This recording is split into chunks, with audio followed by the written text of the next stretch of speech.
యాదాద్రి భువనగిరి జిల్లా చౌటుప్పల్ మండలం Panthangi toll plaza దగ్గర వాహనాల రద్దీ కొనసాగుతుంది.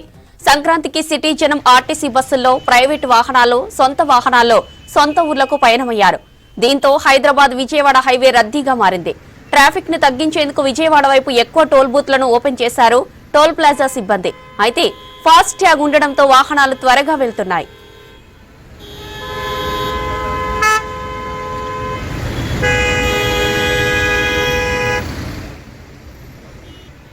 యాదాద్రి భువనగిరి జిల్లా చౌటుప్పల్ మండలం పంతంగి టోల్ ప్లాజా దగ్గర వాహనాల రద్దీ కొనసాగుతుంది. సంక్రాంతికి సిటీ జనం ఆర్టీసీ బస్సుల్లో, ప్రైవేటు వాహనాల్లో, సొంత ఊర్లకు పయనమయ్యారు. దీంతో హైదరాబాద్ విజయవాడ హైవే రద్దీగా మారింది. ట్రాఫిక్ ను తగ్గించేందుకు విజయవాడ వైపు ఎక్కువ టోల్ బూత్లను ఓపెన్ చేశారు టోల్ ప్లాజా సిబ్బంది. అయితే ఫాస్ట్ ట్యాగ్ ఉండడంతో వాహనాలు త్వరగా వెళ్తున్నాయి.